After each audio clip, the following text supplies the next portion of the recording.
Hello everyone. Today I'm going to explain 5 technical questions from the CCNA exam. First, let's look at the first question. The diagram for the first question looks a bit complicated, but actually the problem itself isn't too difficult. It says that we need to configure this router 2 to 1, configure 2 to 1. And then, well, there are 2 issues here. One issue is to make all the traffic, all the way out, the same type of traffic from this subnet, go through whom? It should go through 2 to 3, all sent this way. On the other hand, if the traffic is destined for PC1, it should be sent this way, right?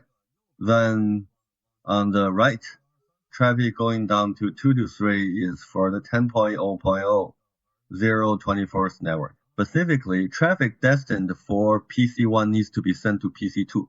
Then come over this way. So the correct answer to this question is C. First, I write a route. Traffic destined for 10.0.0 024th should be sent to 192.168.0.2, right? On the link, I am 1, you are 2, right? So it gets sent to 3. So that's the end of the first requirement.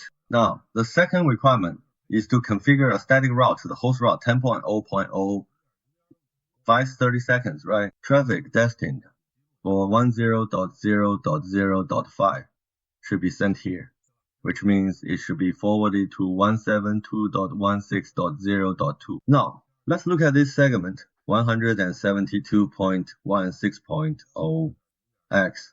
I am 1, you are 2, right? So the correct answer is C. To C. Now, on to the next question.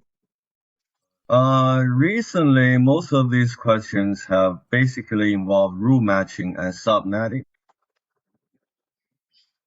Let's look at this question. What it means is that the traffic enters through the 03 interface. And actually, for this question, we don't need to look at the earlier parts. We just need to see that the traffic is being sent to this destination. The traffic is being sent to this destination, right? So for the traffic going to this destination, we just need to see which route it matches. That's all we need to look at. Actually, these questions are really wordy. Like, please refer to the diagram, or things like which traffic goes through the CPCs all factors. We need to grasp the key point of this question. The key point is which route the traffic destined for this target matches. For this first route, you just need to do a quick subnet calculation. This route has a 27-bit mask, so it includes the target address. The 24 network segment includes a 250 address, so it matches this route. And the next hop is 192.168.15.5. Right? It matches this EIGRP route, the one learned through EIGRP. So the correct answer to this question is D. Let's check the correct answer is D. Alright, question 3. For the third question, this one is actually very simple. It's the same as the question we did in a previous session. We see that the OSPF neighbor state is exchange, which is the pre-exchange state. What causes this state? This is actually a classic question. When it's stuck in the pre-exchange state, it's definitely due to an MTU size mismatch. So for this question, the answer is A. The correct answer is A. Let's check the correct answer is A. Alright, question 4. Question 4 is a multiple choice question.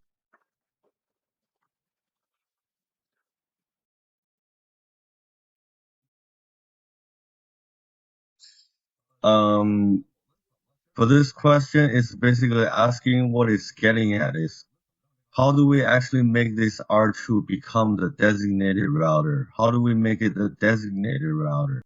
So for this question, we need to select 2 answers. The first answer is that we need to go into this interface fast Ethernet 0 divided by 2 divided by 0, enter the interface, and then set its priority to 0. What this means is that device R3 will withdraw from the election. It will no longer participate in the election. First, as we can see from the diagram, let me zoom in a bit. Our goal is to make R2 become the DR, right? R2 becomes the DR. So who is the DR right now? Right now, R3 is the DR. First, we make it withdraw from the election, right? Then, what do we configure on R2? On R2, we set the priority of this interface to 200. Basically, just set its priority a bit higher, right? As for why the other options don't work, because the router ID is the secondary parameter, while the priority is the primary parameter. So we just need to change the priority. So the correct answers for this question are A and C.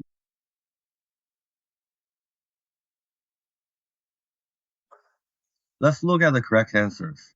A and C. Alright, question 5. For this question, it asks us to refer to the diagram and determine which command should be used to configure OSPF on the point-to-point link between 2.1 and 2.2. First of all, it only requires one command, just one command. Now, this command is not a key command. The router ID is not a key command. If you configure the router ID on each device, the neighbor relationship still won't be established, right? If you don't configure the router ID, it uses the IP addresses of these interfaces, including loopback or physical interfaces. Changing the neighbor's cost value with this label is also incorrect modifying. The cost is wrong. It doesn't affect neighbor relationship establishment. Similarly, changing the priority is also incorrect.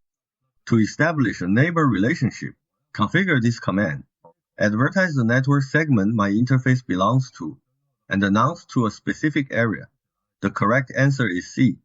Choose C.